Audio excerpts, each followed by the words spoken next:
Good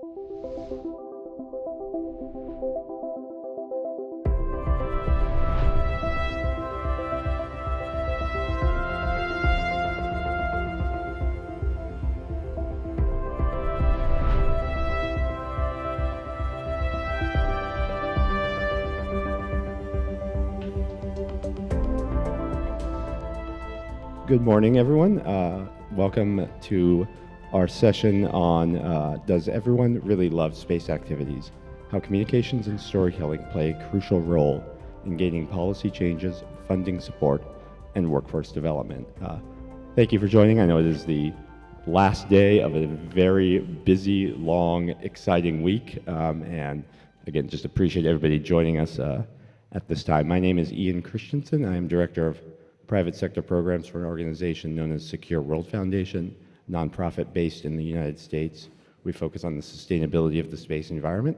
Why space sustainability? Because space benefits society, and we want to make sure that that sustainability continues to reinforce and provide benefit here, and then that we can communicate the benefit of the space activities that we all do, and so hence the panel that we have today.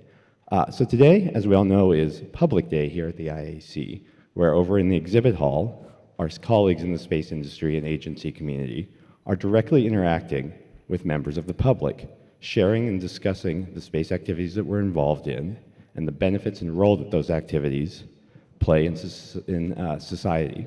And of course, just before this panel, we had an excellent session with a great discussion with a group of astronauts sharing that direct personal experience with space and the benefit that it provides. But the sort of direct engagement we're seeing here at Public Day, that's not always possible. Most often, the general public and policymakers and others get their information about space activities from media sources, from journalism, from social media, from other sources of public communication, not directly from those of us involved in those activities. So the value and benefit of space activities that we all know to be true, the public may not see that as directly. And so we want to have a discussion about what our role is, how we highlight those benefits, and what we can do to more clearly communicate them. For example, space-based Earth observations. I think most of us here at this conference recognize that those things play a key role in addressing global challenges such as climate change, disaster response, and other such socioeconomic and environmental issues. But how do the public, the policymakers, and other stakeholders truly understand that value of those assets and those data, and how they apply to those problems on Earth? That question matters from a resource perspective, from a policies perspective, and from a workforce development perspective.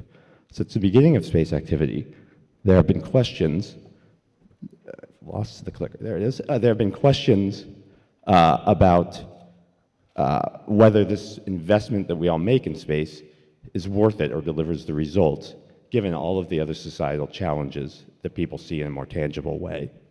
And yet, traditionally space activities, exploration, science, have been typically viewed positively in public opinion data, but that may be changing. So a review of social media data and media publications paints a more complicated picture. So these are some selected news headlines about the relationship of space activities to climate. So how does the so-called billionaire space race play into perceptions of our changing climate and the contributions that luxury activities make to that? How do those investments that the public might perceive in developing commercial human spaceflight capabilities, how do they relate to the value that the public perceives via spending that money in other ways? Looking then at social media and other more popular media, so there's in the U.S. one of the big events every year is the Super Bowl, and it's a media, it's an event where companies spend a lot of money on high-profile media campaigns. A couple of years ago, it featured Matthew McConaughey, and basically he was dressed as an astronaut, and he said, the new frontier, I'm going to stay here on Earth and focus on these problems here. Patagonia, very famous outdoors company, put out an ad that basically said, we're not doing Mars, we're spending our money for things here on Earth. So these sorts of kind of contradictory messages to where we know the value of space activities to be. So here in that panel today, we want to get into this discussion. How do we communicate better? How do we describe the value that space brings, what techniques, what messaging, what channels, and how to engage with a much broader audience. So I definitely want to give my panel the majority of the time here, but I want to start with just a run down the makeup here. We have a great diverse group of social media experts, of journalists, and of people involved in space businesses, right? So they're able to look at this from different ways. So moving to my left, which I believe will be your right as you look at it from the audience, to my immediate left is Remco Timmermans, who is, read the right lines, content marketer and social media specialist for space at Spaceside. To Remco's left is Camille Bergen, who is a senior business development manager at VAST and also is a very well-known social media influencer under the name @GalacticGal on, I guess I'm supposed to call it X now, right? Everything. Everything, all right. To Camille's left is Ksenia Ozkalk, who is the founder of Re.Brand Academy. To Ksenia's left is Sergei Stanokin, who is the head of the BBC Global News commercial representatives here in the Eurasia region. And to his left, we have Lei Wu, who is a producer and senior space correspondent at CGTN. So the way that we're going to go about this today is discussion-based.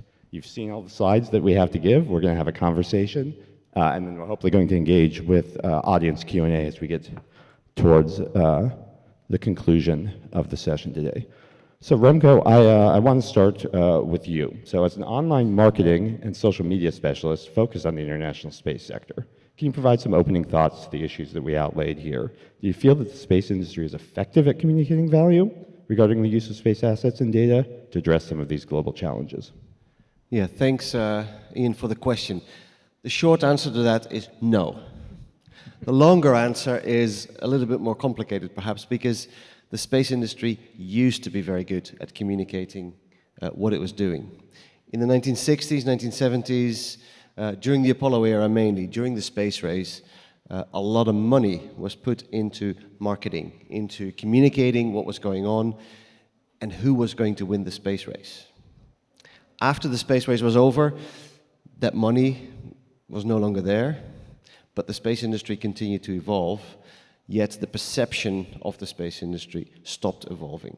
So when you talk to many people out there in the general public, I'd say, even though I hate that term general public because there is no general public, but to people out there, many people still have the idea that space is NASA, space is the Apollo program, and didn't that finish?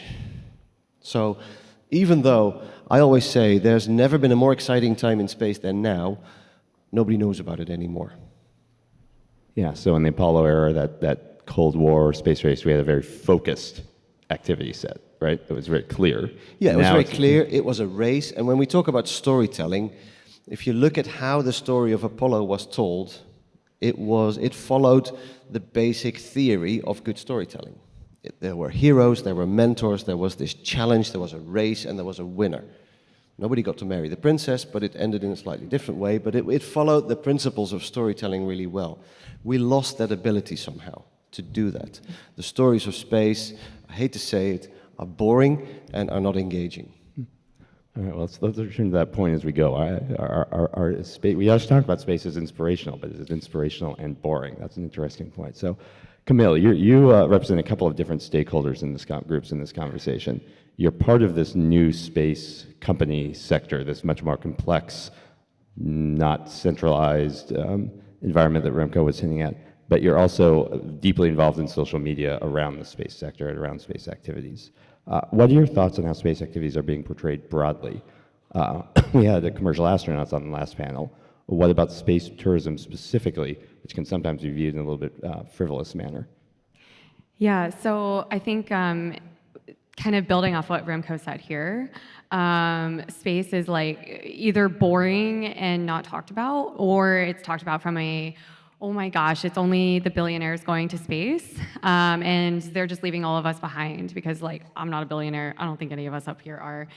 So we're all going to be left behind, and it's just their playground. And I don't know if you had it up there, but in one of the other panels we've done at an event like this, we've talked about how there's a lot of headlines where it's like it's a billionaire's playground, and then also there's the aspect of it's harmful to the environment. It's harmful to us here on Earth, which, further exacerbates the billionaires leaving us behind problem.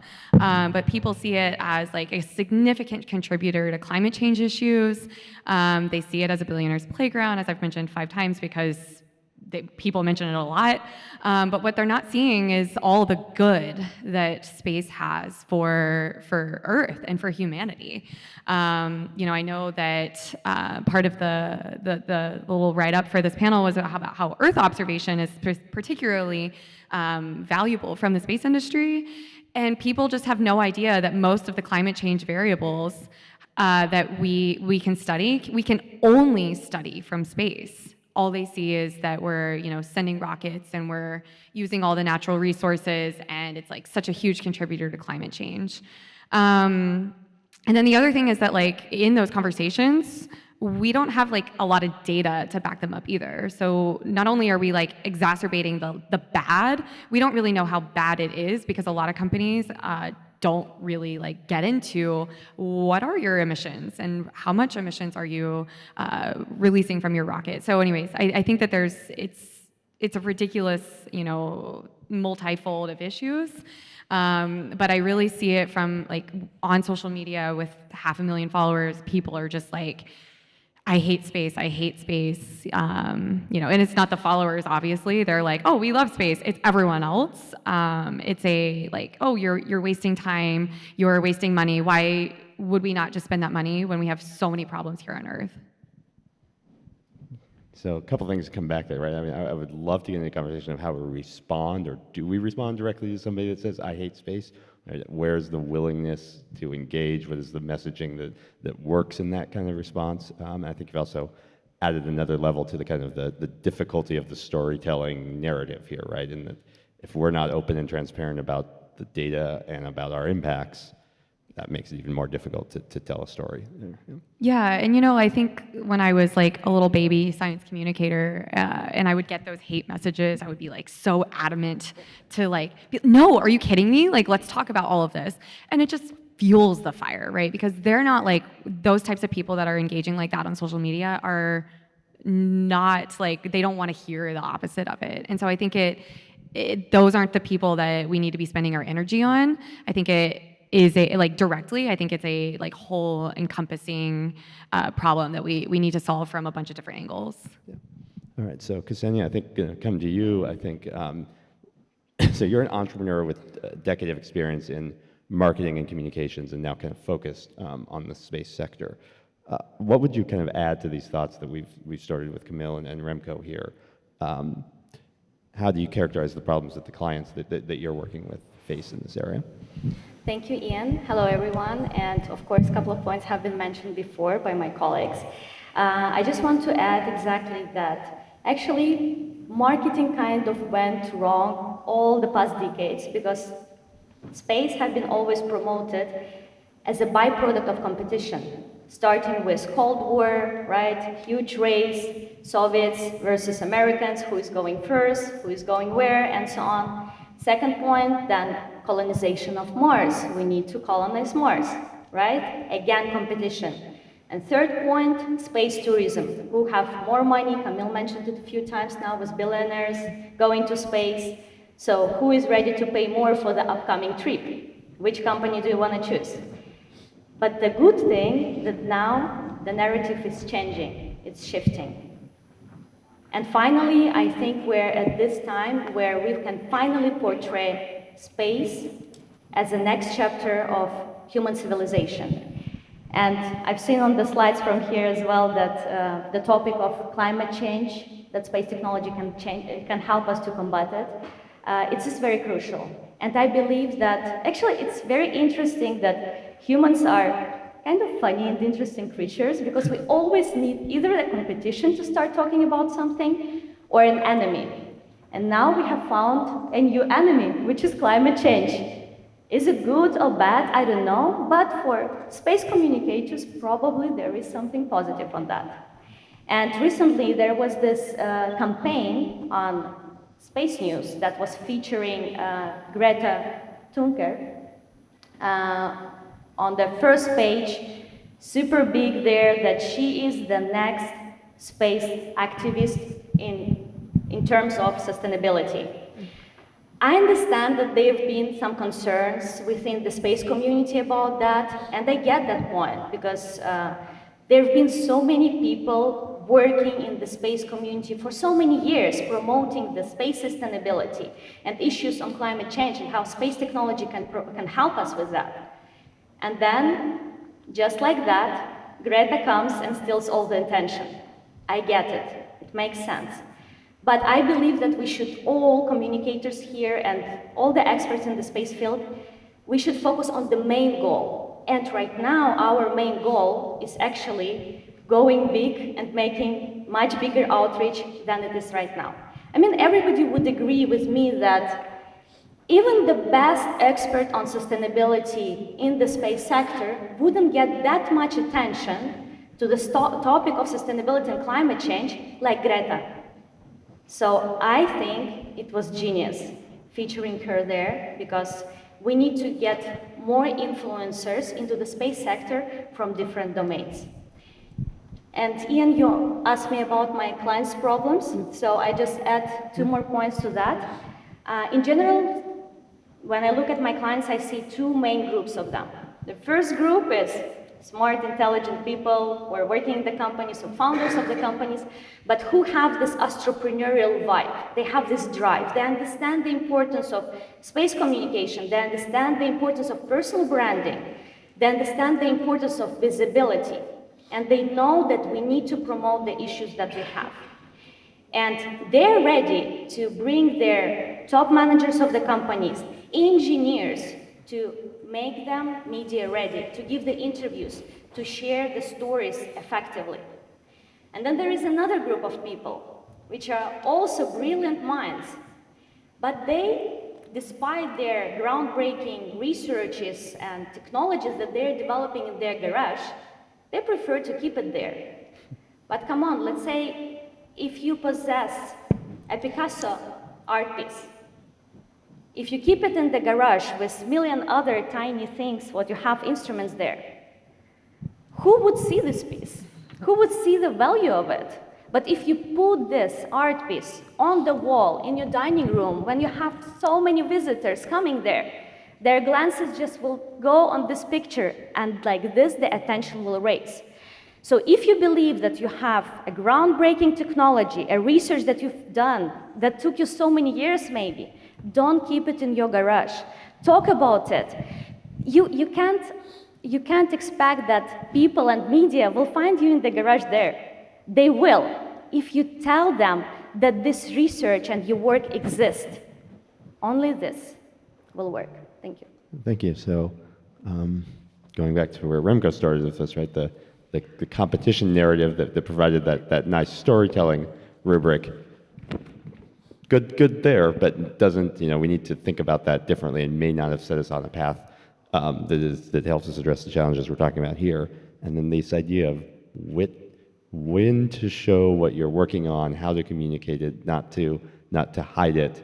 I think there's a very interesting discussion to be had there, in particular about finding the right stakeholder groups and the right communities to provide that demonstration to you. So I do want to come back to that here in a minute or two. So continuing on, moving on down through our STEAM panels here, maybe shift a little bit to a more traditional media context here, right? Because it's still a very significant portion of the way that we communicate what we do and the way that the world learns about what we do.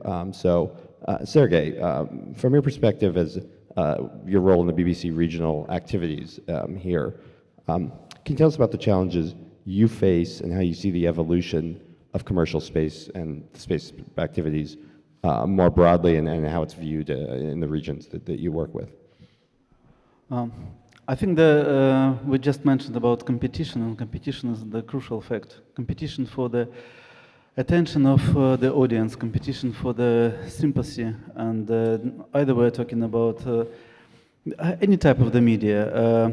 Time is changing, and what I noticed that if we're talking about space industry, they're advancing, they're using new technologies, but in terms of their communication, the pace of development is not so fast. And what I mean by that visualization, the topic of our session, and the visualization, when we're using video, it's one level. If we're using photo, is another level. If we're using text, it's different. So it's not enough just to provide information.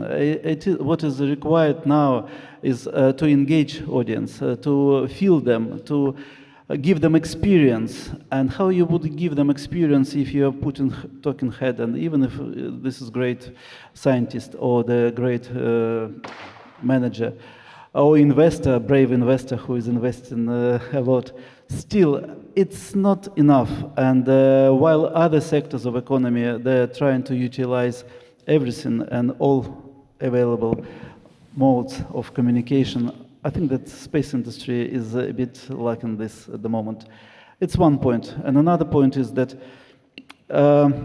space community is so nice, and it's so comfortable to be within space community.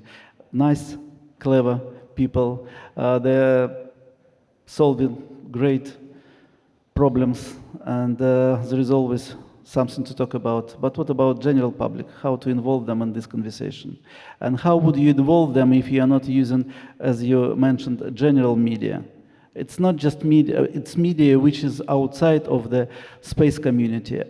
And it's not easy, because when we're talking about PR, still PR is existing. It's public relation, and it takes time. It's not just efforts, it's not just money, it's time. So you've got to invest time into these relations. And on the international level, we can see it's done. On the national level, especially I work in Central Asia, Azerbaijan, and in Eurasian region. I can see that on national level, space agencies, they very often, they're quite happy with the national programs, and the communications limited to their own language. But still, space, it's the global phenomenon. If we're talking about innovation, it's a global phenomenon. So you've got to be part of this global community, of this global conversation. How to be part of global conversation when you rely just on journalists? Journalists, they've got their own agenda. Many journalists, they work under the order of their editors. And editors, they've got their editorial plan for the year. So what is important is to utilize the direct communication. And it's not just about science. It's about major issues which are relevant to your target audience. And target audience is the entire world. So it's great job to solve. And I think it will be done, because without this conversation, global conversation, it's fairly difficult to develop global industry like space. Thank you for that. So, as I was listening to your remarks, and you said that the space industry was maybe a little lacking in using multi-modes of communication. I saw several heads nod on this panel along with that. Very just brief follow-up. I mean, we have some of the best imagery that exists in any industry anywhere, right? Why aren't we effective at using that, in your viewpoint?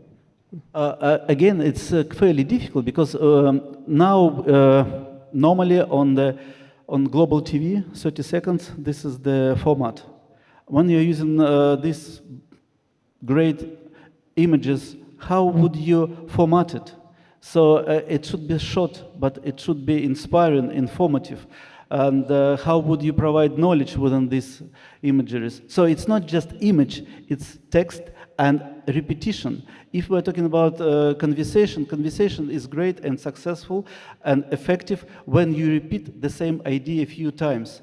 And if you use just format of interview, nobody will listen for twice your interview, even if you're a great speaker. But then we're talking about corporate branding, we're talking about other formats, and this is commercial formats. When you have 100% control over your communication, it's not done by journalists, right? So you can communicate directly, but you've got to spend not just time, but money for this. And very often, as we just discussed, space industry is not prepared to invest into communication. They invest into the technology, into the personal and the human resources and all the rest, education, but not in communication. And if you're a company, you might invest in PR, but it's going to be focused probably on business development and revenue generation opportunity, not necessarily a broader messaging, right? So I want to come to Wu Lei now. Lei, from your perspective, can you expand on some of the topics that Sergey and actually other panelists have already mentioned? How do you see this issue of space communications playing out in China and other parts of the Asian media? Are these issues similar there? Is there differences? And how have you, in your own work, kind of addressed some of these challenges? Thank you, Ian, for having me today. And for the communication problem here, I think it's quite similar for not only Asia, but also across the world. We can see an increasing interest and popularity of space technologies, especially today we have manned missions, we have lunar missions, we have a lot of satellite projects, and a growing number of people have shown their interest. But there is a gap between the scientists, the engineers, and the public. We need more creative content to let the public know what is happening behind the huge project. Because sometimes when there are several launches, dozens of launches every year now in China, whenever we see a beautiful launches of rockets and manned missions, people are cheering. Tens of thousands of people will go to the beautiful launch site and cheer for the successful launch. But besides that, I think the public will need more creative content to understand what is happening. What are the benefits of the huge projects? How can the ordinary people benefit from these satellite projects? Because sometimes we need more, as Ksenia told, we need more content creators, we need more journalists, we need more influencers to join this community to let the public know more about the interest and the benefits of the huge projects. And so this is my first time at IAC, and during this week-long event, I can really feel the benefits of communication, especially face-to-face communications, and also creativity and collaboration between not only space organizations, space institutes, but also media. And actually this time we had a very good collaboration with Azerbaijan National Television, ASTV. We co-produced a special program. We have invited several high-level distinguished guests, and we talk about the challenges and opportunities facing for developing countries especially. And I think through this kind of creative and collaboration, not only for space agencies, but also media, we can have more creative content for the public so they can have a better understanding about what is happening in the space community. Yeah, so thank you for that, Wu Lei. I think something you said that I'm thinking about there, trying to figure out how we take that broader. So we're here at this conference because we all clearly recognize the value of face-to-face communication and building that understanding, communicating what we're doing, demonstrating output of activities. But that's not scalable, right, to the global community that we're talking about on this panel.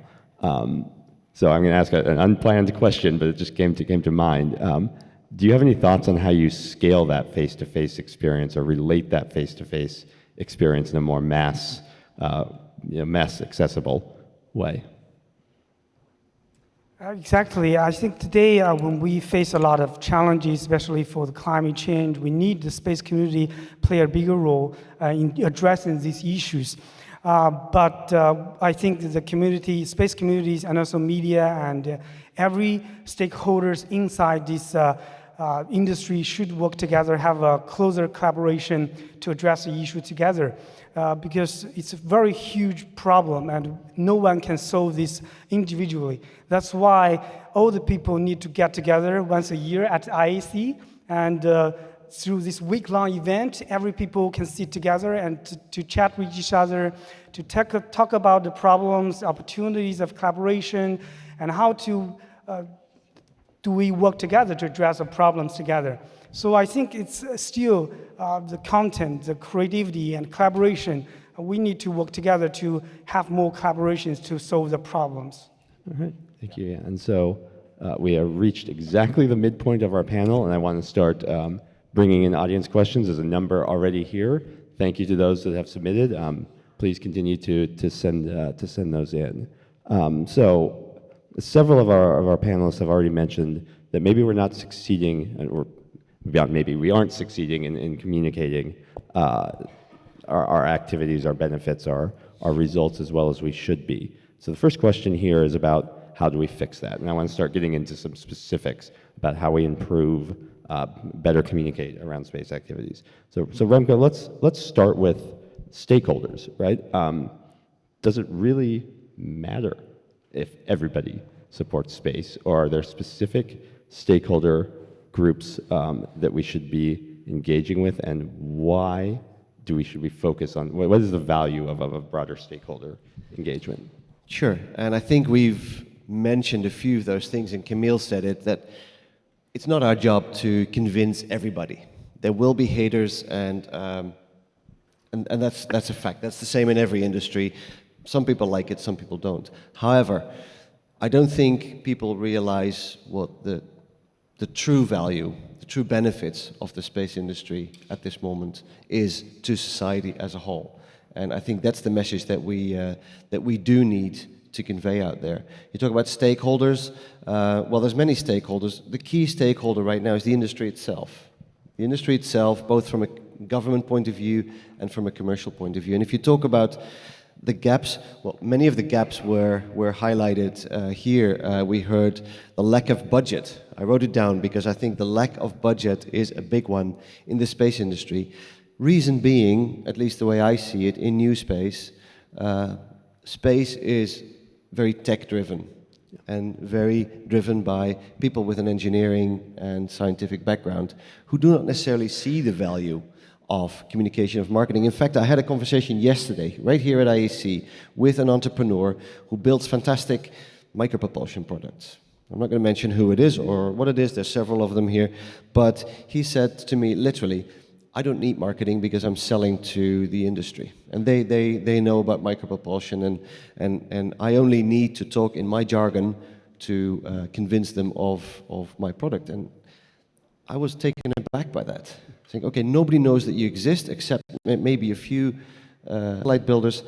There's a story to tell here. That story is amazing, yet it's not being told.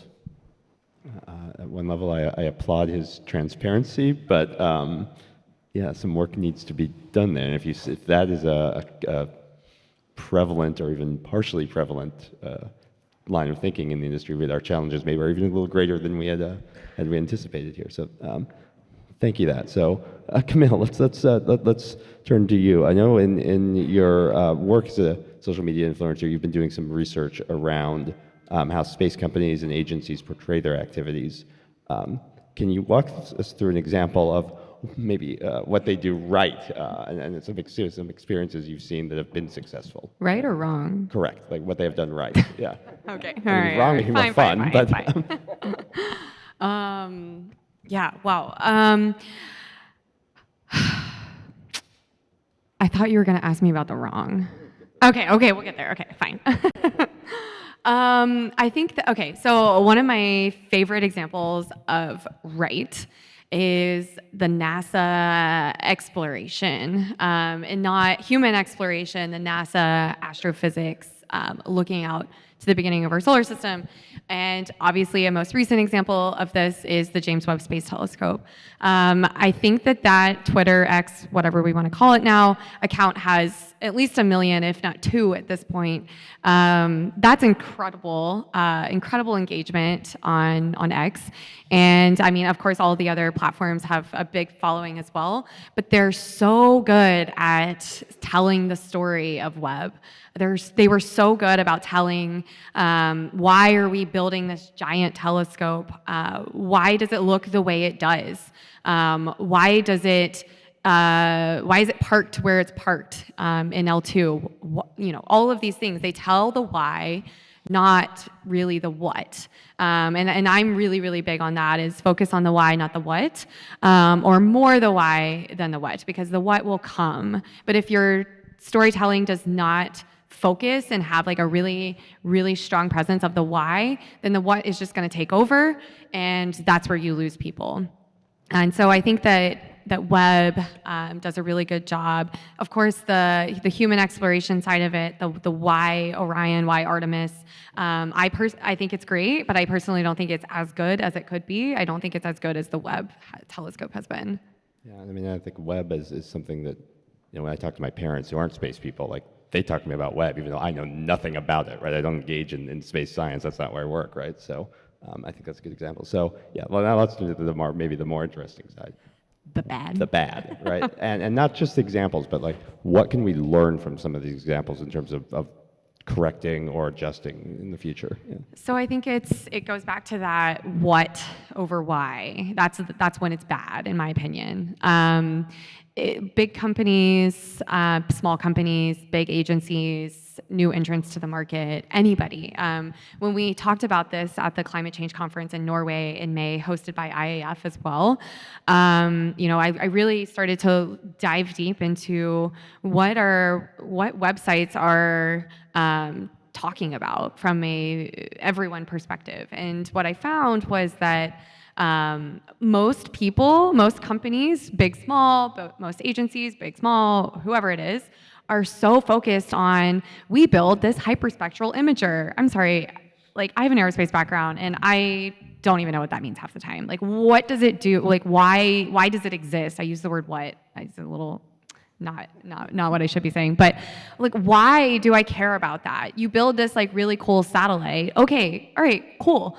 Why do I care about it? Because if you only talk about what it does and like the really cool, it has 1,000 watts of power, like whatever it is, right? You're only going to reach the people that are already in your bubble.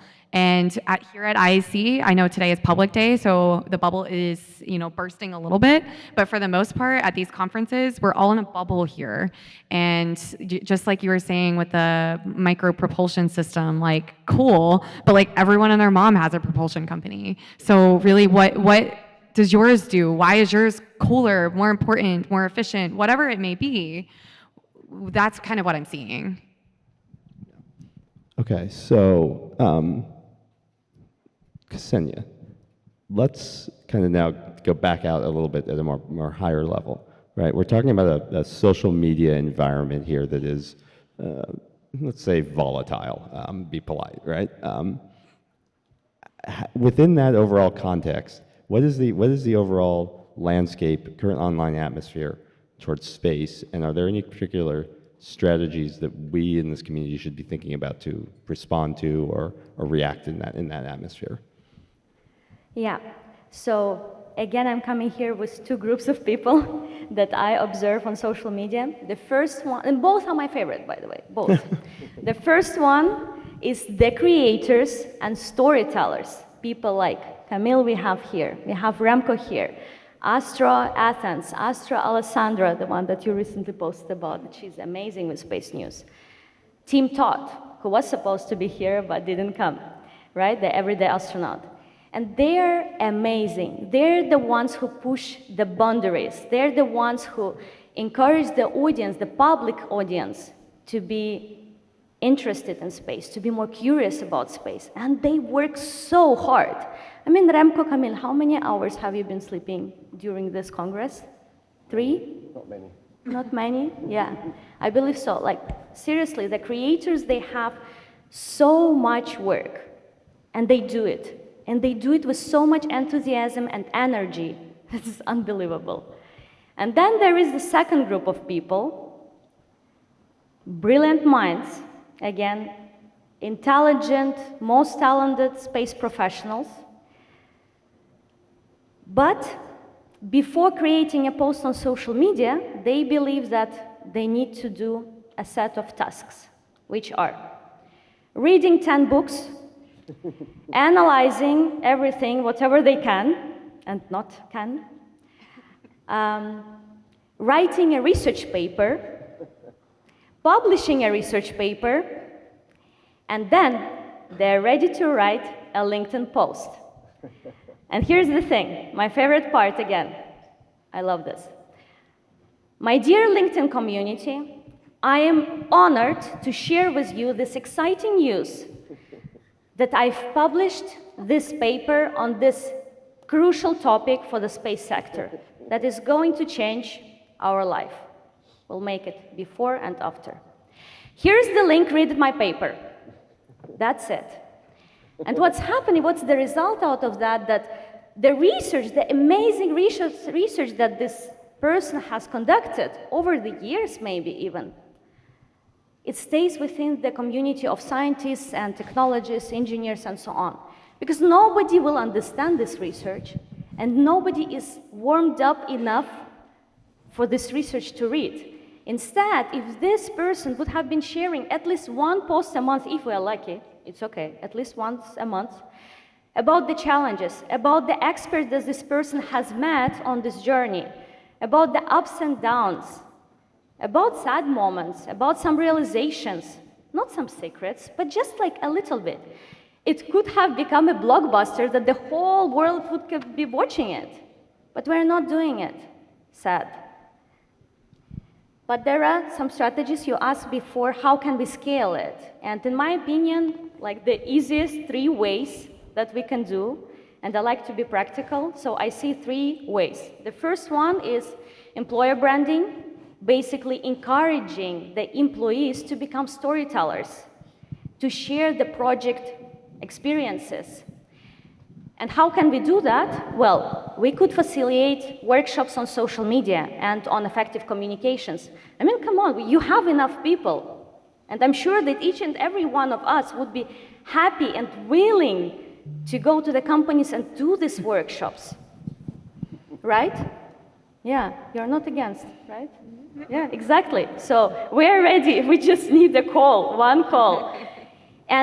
But again, I know that as long as it's not written in your contract, nobody's going to do that. So maybe we could collaborate also with HR and see what can be done there as well. Maybe some incentives, some motivations, bonuses for the most motivated storytellers of the company and so on.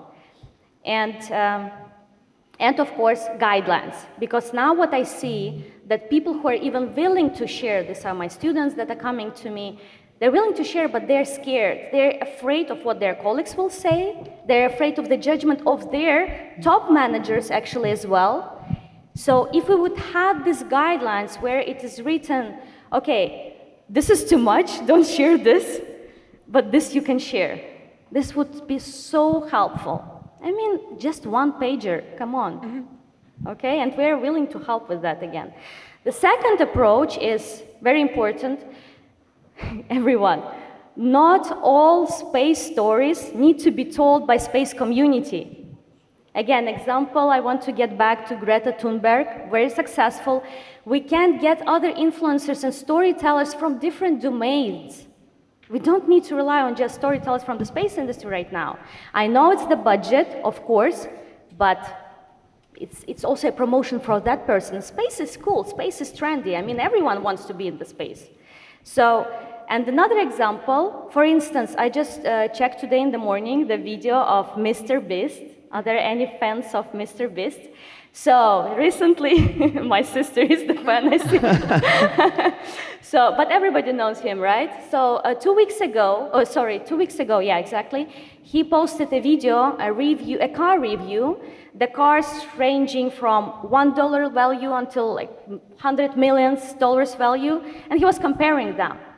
In 2 days, this video got 15 million views. And in 2 weeks, I checked today morning, this is the freshest statistics, 132 million views. I mean, why not bring in Mr. Beast and talk about rockets? How cool would it be? How many views will we get? And it's not about the views, it's about the outreach. And the third approach is a hybrid one. My favorite phrase is, let's do both. So let's just do both. Let's think more interdisciplinary, attract influences from different industries, and bring it to space. And let's encourage our teams, our colleagues to share more. And I just want to add quickly, I love all your points, but especially the first one. But I also think that like we don't need, if you're in the audience and you're if you're an engineer and you're like in that group that's terrified to post, it's okay. Like we don't want to like add to your stress of your everyday job and everything. And working with some organizations right now, I don't need like the junior engineers to be the best science communicators. I need you to be really good at your engineering job. I don't need a mechanical engineer, for example, like to be a really, really, really good science communicator if that's not like your career. I need you to be good at your job. However, there's the bridge of different levels of storytelling and different levels of communication and different levels of Picassos in your garage that we need to get out, and different strategies we can take to help with that I don't think we have time for in 14 minutes, but I just wanted to add that. Thank you. And I will say that I'm up here moderating a panel on communications in the space industry. If you looked for me on social media, you would find nothing but a LinkedIn profile that has no photo, right? So we all engage in this in different ways. Yeah. And I was going to say, we just hired a full-time marketing expert at Secure World, and it is fantastic, right? Because it's somebody that is able to help someone like me who is not necessarily comfortable in that environment operate in that environment. So just kind of echo that point. So I want to come back down to Sergey and Lei here. So we've had a couple of questions from the audience about how do we make space a bigger part or a bigger presence in the global media environment, right? So space, we here recognize space as an important business sector, but if we look outside, it's a small sector, right? Because then you're talking about the automotive industry. I think the total market value of the automotive industry dwarfs what we're talking about in this industry, right? So, Sergey, coming to you first, what would you say to space companies and space stakeholders here in this room about how do we make it easier for you to translate our activities and engage in this broader media ecosystem? It's easy. Think big. So don't talk about details and try to build associations. I think this is what is lacking, because nowadays, again, specialists and space community, they're interested in facts, and they're prepared to deal with facts. A wider community, it's not the case that they don't understand. They don't follow this. And building associations, it's kind of building stereotypes or shaping stereotypes or changing them. And it sounds easy or difficult, I don't know. But I was thinking about two ways, or two approach and probably format.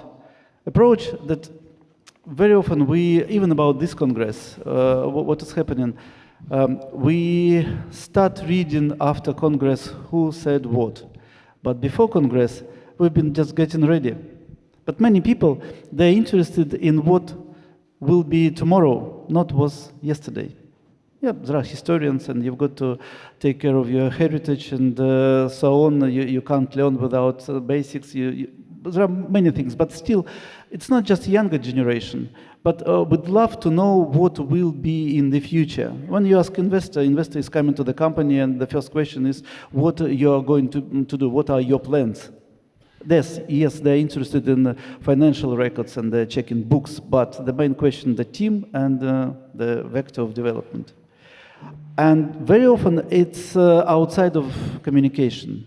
So we are talking about what has happened already. And another point is that there are only two basic formats in communications. I'm trying to be very simple. It's PR and advertising. PR, what others they want to know about you, and advertising, what you want to say. You've got to be prepared with this. You need to tell something, not to wait until somebody will ask you a question. Many journalists, they're saying that there are no good news. Bad news is good news. I don't agree personally. I think it's wrong. But still, we read in news very often just negative coverage of events. And with positivity, space industry should be ready. But it's big work. It takes time, as I said. It's not just money. Yes, you need to invite specialists, and you need to call them. And yes, it is up to HR. And sometimes I decided to give you an example. We're talking about space tech, but I want to give an example of fintech. because in a way, it's nowadays it is similar. And one of my favorite fintech company, the most valuable, one of the most, I think it's the most valuable in Europe is Revolut. And I use Revolut, and I love them. And one of the owners of Revolut graduated from the same university as me. And but for a number of years, I can see that they don't pay attention too much to communications. Yes, they prepare books, they talk about financial results, they invite journalists, or they deal with journalists, but they're not getting licensed in the UK and in some other countries. But I'm talking just about UK, because UK regulator, financial regulator, said that regulator does not understand the corporate culture. So they're very successful. They have got clients are happy, and they've got money, but there is a problem. And I think space tech is very similar. They're getting results. They're solving problems. They're doing a great job for the entire humanity. But there are a few buts after this. All right, thank you. So come to Wilay. There's a question here from the audience that I'm going to try and weave into what we already had discussed. So you mentioned earlier the need for more creative content in the space industry. We've also seen and already discussed a little bit in this panel that distance, difference in global politics, difference in cultural context can kind of lead to a segmented industry where different parts are doing different things. So segmented, need more creative content. How can we better in the space community talk to each other about solving these issues, and is any of that creative content that you're looking for, would that help us in that challenge? Okay, and actually, yesterday I was at the press conference of Astronaut Committee of the Aliyev. It was established, very cool, and all the astronauts from different countries sit together and share their stories of flying, of orbiting in space and their experience in that microgravity environment. I was really excited to see this kind of experiences and the stories sharing to different people. And here's my point, and I think that we may speak different languages, we have different backgrounds, we live in different countries, but we share the same universe. We are living the same Earth. And all the problems, I think these astronauts, these top scientists, they can sit together, they can find the problems. And now, it's better to use the social media and platforms to reach more audiences. And I really agree with what our colleagues are saying, that not everyone can be a good storyteller. Not everyone has to be a good storyteller, but you do your part, we can do our part. We, from media, not only TV, but also social media platforms, we can work together, and we can help you to reach more audiences through collaboration and through creativity in channels, in content, in different forms of platform. So that I think we have different ideas, but for this space community, for the space industry, the challenges, we can always find a way to sit together, to share the problems, to share the solutions, and we brainstorming things, and we can collaborate from different ways. I think this is the 2 points I want to emphasize. Thank you. Yeah, thank you very much, Wilay, for saying that, because that is a critical point. Building satellites and building spacecraft is a skill, is an art, if you like, but so is talking about it. So is the communication about this. Engineers, scientists built these great spacecraft. Professional communicators like us here tell the stories. We should collaborate. This is a big gap that exists in the industry, is that people try to do it themselves, which is great to a certain extent. So to your point, Ksenia, it is great if you can engage your staff, but it's even greater if you can bring in the professional communicators and help you. We are here to help. The media is your friend. We are part of the space industry. We are part of the story of space, and we love to help you tell the amazing stories. Take those Picassos from your garages and put them on the walls for you. So please reach out to us. The media is your friend. So and please keep building my spacecraft, because I'm not doing that anymore. And just like tiny little addition to Ksenia's point earlier is we like working with Greta. So when we, or others, right? So when we went to the climate change conference in Norway, Greta was right over there in Sweden, and she wasn't at the conference. And we really need to be bringing those people in, because we all need to work together, because we have a voice, but they have a voice, and sometimes they're bigger. We need to unite. Yes, we need to unite, and we need everyone to come together. All right. So we have 5 minutes left, and there are way more questions than are here. So I will encourage the communication to continue briefly after the panel, if folks are able. Please approach. I'm going to try and do what I call a lightning round. I want a very quick answer to a few questions here, and I'm going to pick on people. This one I'm going to direct to Ksenia. All right. So there's a question here. So earlier this week we saw, and this is picking on companies, but we're going to do it. We saw Axiom announce a partnership with Prada, right? An association with a commercial spaceflight company and a luxury brand.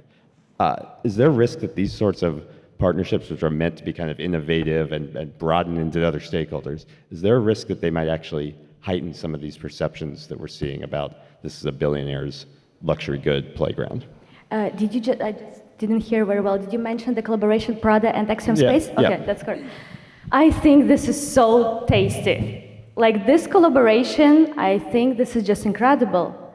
I mean, how else can we communicate better rather than connecting some haute couture brands with space?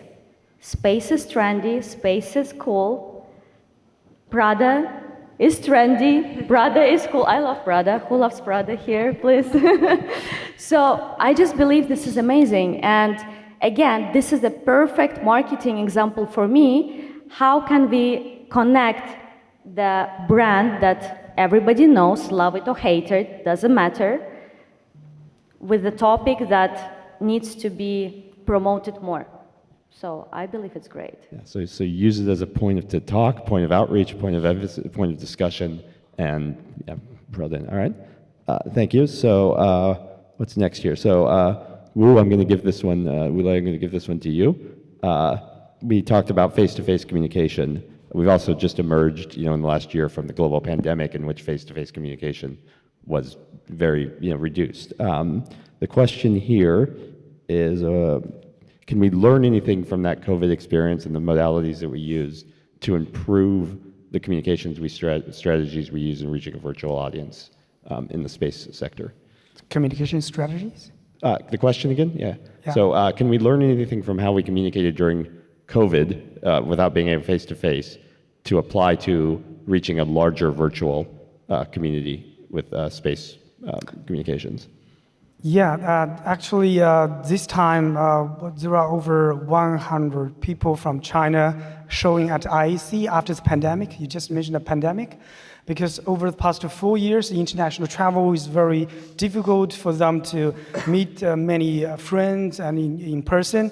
And this time, I can see it's very excited for all of them to meet their old friends and new friends, and especially also I meet Ksenia and also Ramco in Norway this May, and we helped each other. I think from the space community and from our media perspective, it's very good to meet in person, to talk to face, and we can help each other. We can, help each other reach the people we want, because on the other day, Ksenia is going to interview the president of the Turkish Space Agency. I didn't know that, and with her help, I talked with him later. I think also Ramco helped me a lot in Norway. I think we can have a lot of exchange and collaboration, help each other to reach the people we want, especially through this kind of face-to-face communication. I think this really means a lot for both of us, for all of us, to reach more audiences, because I got over 1 million fans, followers on social media.